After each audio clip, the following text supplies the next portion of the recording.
Graphics এডিটরগণ সবচেয়ে বেশি যে কাজটি করে থাকেন তা হলো কোনো একটি ইমেজের ব্যাকগ্রাউন্ড অপসারণ। আমরা ইমেজ ইলাস্ট্রেশনের সময় কোনো একটি ইমেজকে তার ব্যাকগ্রাউন্ড সহ অনেক সময় ব্যবহার করতে চাই না, কেননা ইমেজ ইলাস্ট্রেশনে ব্যাকগ্রাউন্ডটি যে রেক্ট্যাঙ্গেল প্রদর্শন করে সেটি অন্য ইমেজের অংশবিশেষকে হাইড করে দেয় বা ঢেকে দেয়, যে কারণেই ইমেজের ব্যাকগ্রাউন্ড অপসারণ বা ব্যাকগ্রাউন্ডকে রিমুভ করে দেওয়ার প্রয়োজনীয়তা দেখা দেয়। ফটোশপে ব্যাকগ্রাউন্ড রিমুভের জন্য বিভিন্ন ফাংশন রয়েছে বা আপনি বিভিন্নভাবে এটি করতে পারেন এই ফটোশপ ব্যবহার করে। তবে আপনি কোন প্রক্রিয়া অবলম্বন করবেন তা নির্ভর করবে আপনার ছবিটির ব্যাকগ্রাউন্ডের কমপ্লেক্সিটির উপর। আপনার ইমেজের ব্যাকগ্রাউন্ড যদি খুবই সাধারণ থাকে বা সহজভাবে বলতে যে কোনো একটি সলিড কালারের ব্যাকগ্রাউন্ড থাকে, তবে সেক্ষেত্রে আপনি খুব সহজেই ম্যাজিক ওয়ান বা কালার সিলেকশন টুল ব্যবহার করে ব্যাকগ্রাউন্ড অপসারণ করতে পারেন। কিন্তু আপনার ইমেজের ব্যাকগ্রাউন্ড যদি জটিল কোনো ব্যাকগ্রাউন্ডে থেকে থাকে, তবে সেক্ষেত্রে অবশ্যই আপনাকে অন্য পন্থা অবলম্বন করতে হবে। তো প্রথমে আমরা শিখব কিভাবে একটি সলিড ব্যাকগ্রাউন্ডকে আউট করা যায়, অর্থাৎ কমপ্লেক্স ব্যাকগ্রাউন্ড নয়, খুব সহজ ব্যাকগ্রাউন্ড কিভাবে আউট করা যায়। প্রথমে আমরা সেই প্রক্রিয়াটি শিখব। যে ইমেজের ব্যাকগ্রাউন্ডটি আমরা আউট করতে চাচ্ছি, প্রথমেই সেই ইমেজটিকে ওপেন করে নিই। এবার যেহেতু আমি চাচ্ছি আমার ব্যাকগ্রাউন্ডটি ট্রান্সপারেন্ট থাকবে, সেহেতু এই ইমেজের লেয়ারটিকে কন্ট্রোল এ দিয়ে কপি করতে হবে।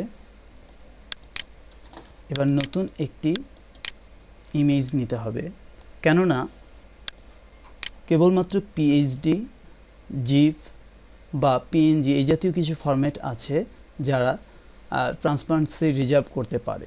আপনি যদি বিটম্যাপ ফরম্যাটে কোনো একটি ইমেজ মাস্ক করতে চান, তবে এর ব্যাকগ্রাউন্ডে ট্রান্সপারেন্সি রিজার্ভ থাকবে না।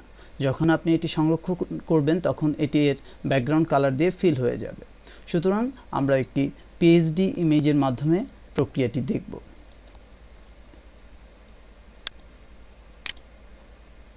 নতুন পিএইচডি ইমেজ নেওয়ার সময় অবশ্যই খেয়াল রাখতে হবে এর ব্যাকগ্রাউন্ডটি যেন ট্রান্সপারেন্ট হয়।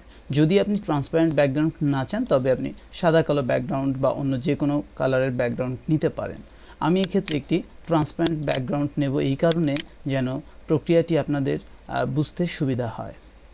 আপনি এই কন্ট্রাস্ট থেকে ট্রান্সপারেন্ট নির্বাচন করে ওকে চাপুন। এবার আমাদের কপিকৃত লেয়ারটি কন্ট্রোল ভি এর মাধ্যমে পেস্ট করে দিচ্ছি। আমরা চাচ্ছি এই ইমেজের এই লেয়ারটির ব্যাকগ্রাউন্ড অর্থাৎ এই সাদা রঙটিকে অপসারণ করতে। এক্ষেত্রে আমি প্রথমেই দেখব যে আমি ম্যাজিক ওয়ান্ড টুল ব্যবহার করে ব্যাকগ্রাউন্ডটিকে সঠিকভাবে নির্বাচন করতে পারছি কিনা। আপনি একটু লক্ষ্য করলে দেখবেন যে ম্যাজিক ওয়ান্ড টুল ব্যবহার করার পর আমি যখন ব্যাকগ্রাউন্ডটি নির্বাচনের জন্য ক্লিক করছি, তখন এটি ভালোভাবেই ব্যাকগ্রাউন্ডটি নির্বাচন করে নিচ্ছে। তবুও আপনি চাইলে জুম টুল ব্যবহার করে দেখে নিতে পারেন যে ব্যাকগ্রাউন্ডের কোনো অংশের সাথে সাথে আমার মূল ইমেজের কোনো অংশ হারিয়ে যাচ্ছে কিনা। যদিও এখানে একটু লক্ষ্য করলে দেখা যাচ্ছে যে মূল ইমেজের একটি অংশ আউট হয়ে যাচ্ছে। এক্ষেত্রে আপনি আরও কিছু পন্থা অবলম্বন করতে পারেন। তা হলো আপনি ম্যাজিক ওয়ান্ড টুলটির টলারেন্স কিছুটা কমিয়ে দিয়ে দেখতে পারেন। আমি এক্ষেত্রে 12 করে দিয়ে দেখছি। হ্যাঁ, এবার যে অংশটুকু নির্বাচিত হলো সে অংশটুকু আমরা আউট করে দিতে পারি। নির্বাচনের পর সিম্পলি ডিলিট কি চেপে আপনি ব্যাকগ্রাউন্ডকে ট্রান্সপারেন্ট করে দিতে পারেন। একটু লক্ষ্য করলেই দেখবেন ব্যাকগ্রাউন্ডটি ট্রান্সপারেন্ট হয়ে গেছে। আপনি জুম করেও এর অবস্থা দেখে নিতে পারেন।